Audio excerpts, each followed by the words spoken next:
Kulang yun. Oh, ito yung aming dalawang geese. Oh, eat! Hi!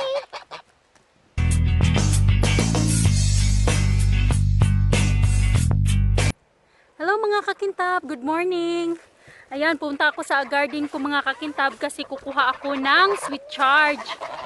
Dalawang klase ng sweet charge at saka beets para for lunch.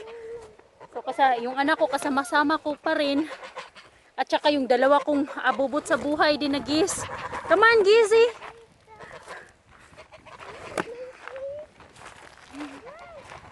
So ayan, ito yung beets ko. Yan, ang dami na. So ito yung kukunin ko at saka yan, dalawang klase ng beets. Sweet charge. Ito naman yung beets. So ayan siya. So unahin ko muna yung aking Swiss charge. Lagay ko dito sa box. Goosey! Ito na naman yung aking goosey. Goosey.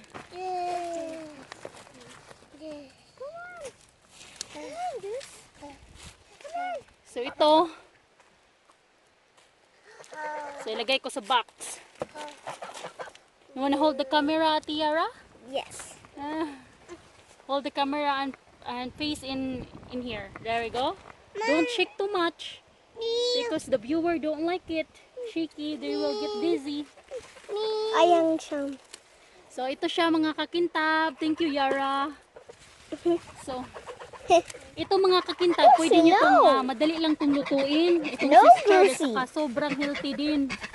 Look at my goose. Goosey, don't talk too much while I'm talking. They can't hear me. The gooseys. Gooseys are so cute right there. Cute geese behind us.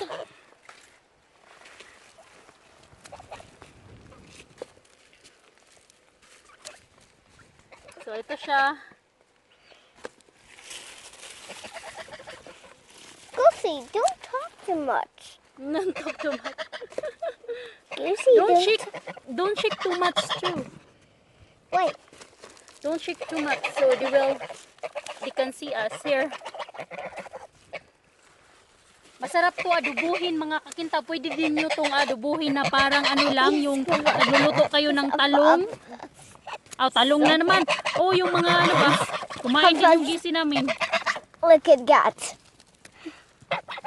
Gooseberries. How they eat it. Diba? Organic din itong aming gis. They're done?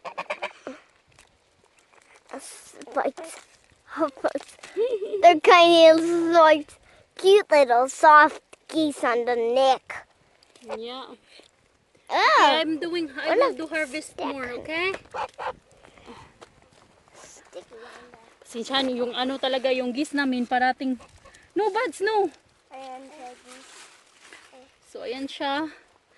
Kukuha ako ng ilang piraso nito.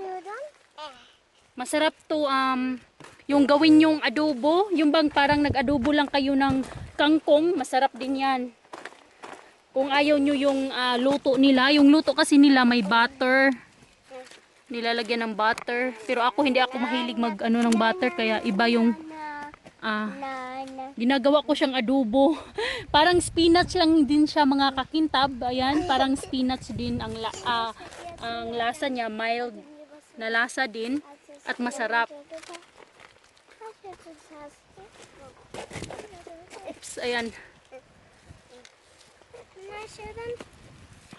Okay, don't shake too much, okay? Just right there. Like that. So ito yung purple na beets. Beets, Swiss charge. This is Swiss charge na purple.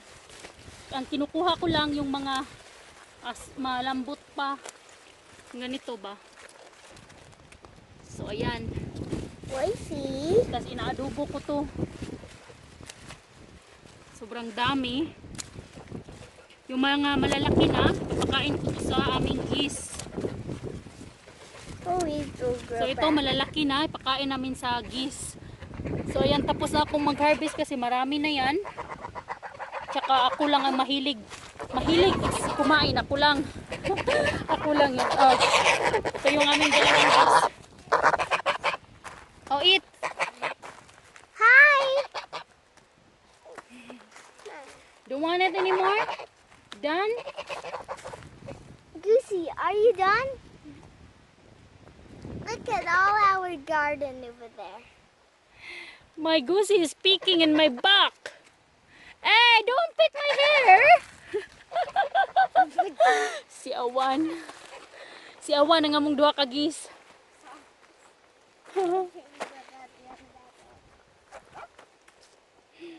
Yung corn ko parang nag-ano na oh. Sana hindi mag-frozen early para naman ay makaharvest ako kahit nag-iisa lang tong corn namin.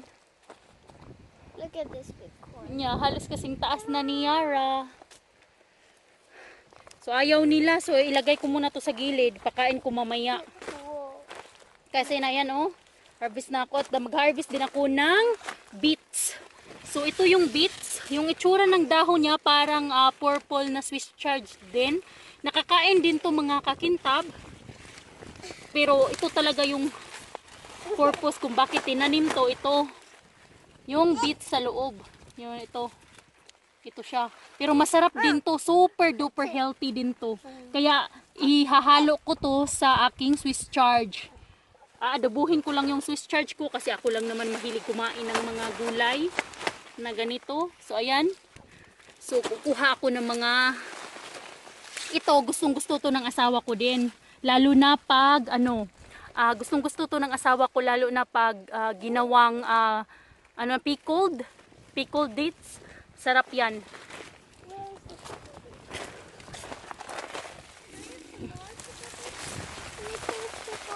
Okay, pull one. This one? Yeah. Nice. And show to the viewer. Look, I did it. It's too muddy though. Too muddy. That's a soil only. It will just shake a little. See? And then no. See? I did it. There we go. I did it. Wow. Ayan. I did that. Whoa. Yes. So tama na to. Para lutuin ko lang to, parang potato lang din, boiled lang for lunch. Ito naman yung aking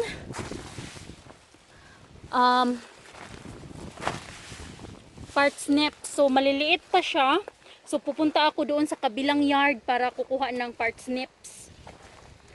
Kasi masarap ang parsnips, fried parsnips, masarap yun. Kaya ayan. So sakto na to. Ang na-harvest ko. At saka itong nasa box. Yan siya. Sarap ng dahon. Masarap na masarap.